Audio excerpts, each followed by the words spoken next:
Hi everybody, and welcome to a helpful video, hopefully, for Project 2. As I've mentioned before, these videos that I am filming and uploading are very thoughtfully chosen to help you just feel a little bit more equipped when you're working on these projects. So for Project 2, you're going to begin with one body of technical content, and you're going to be adapting it in two different forms: a Canva document and then a Microsoft Sway experience. The central challenge here is not learning how to paste the same words into two programs, of course.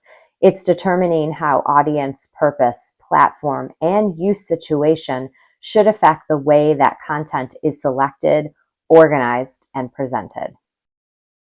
The process begins before you open either design platform. First, you analyze the source, then you deliver what information each user needs and how each platform can best deliver it. Let's look at a simple example to see how this process might work.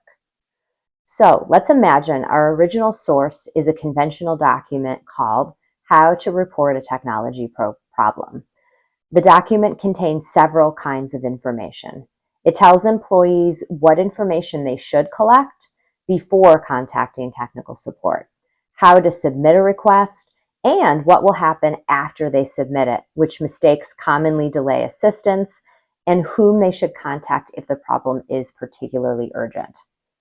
All of that information may be useful, but adapting it requires more than just moving the paragraphs around into the different platforms. We need to think about how and when people will use each version. So for the Canva adaptation, I might decide to create a one-page quick reference guide.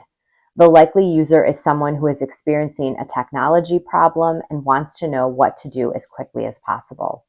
That use situation means the information needs to be concise, highly visible, and easy to scan. Instead of retaining the original paragraphs, I could instead turn the information users need to collect into a short checklist. I could present the submission process as 3 clearly numbered steps. Common mistakes could appear in a visually distinct warning box so users notice them before submitting that request. The original document may contain a detailed explanation of what happens after a request is submitted.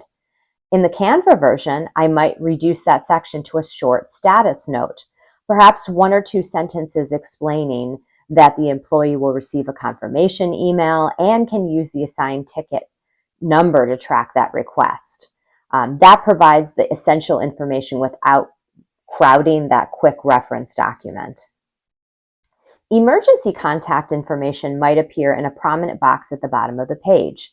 The Canva adaptation, therefore, emphasizes immediate action: what users need to gather, what they need to do, and where they should go if the situation is urgent.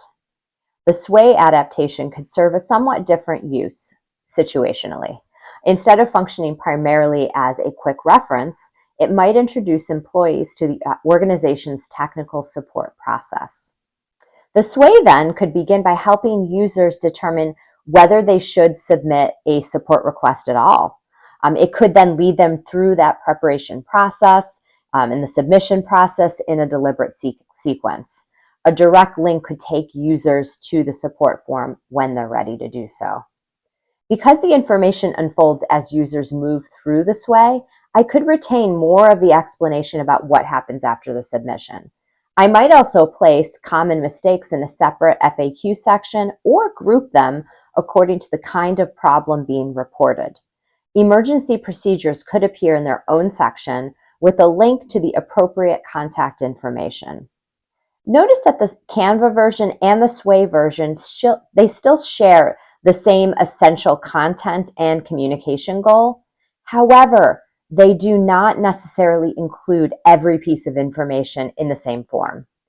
They don't necessarily give us the same amount of space or present it in the same sequence.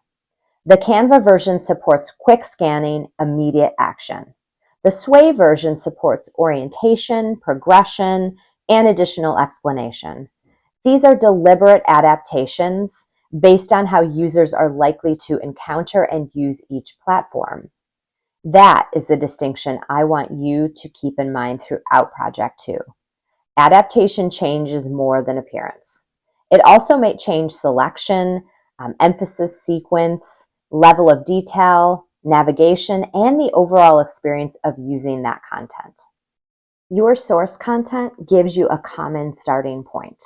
Your audience analysis helps you determine what users need. The Canva and Sway versions demonstrate your adaptation decisions.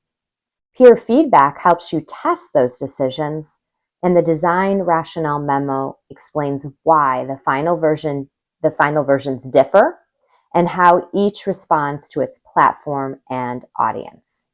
So as you begin, resist the temptation to open Canva and immediately choose a template. I would probably want to do this too if I was in your shoes, believe me. First, identify the source's audience, purpose, essential information, and likely use situation. Then, decide how each platform can serve the situation differently. There is no single correct adaptation, but your decisions should be deliberate, accessible, and explainable. Looking forward to seeing what you come up with.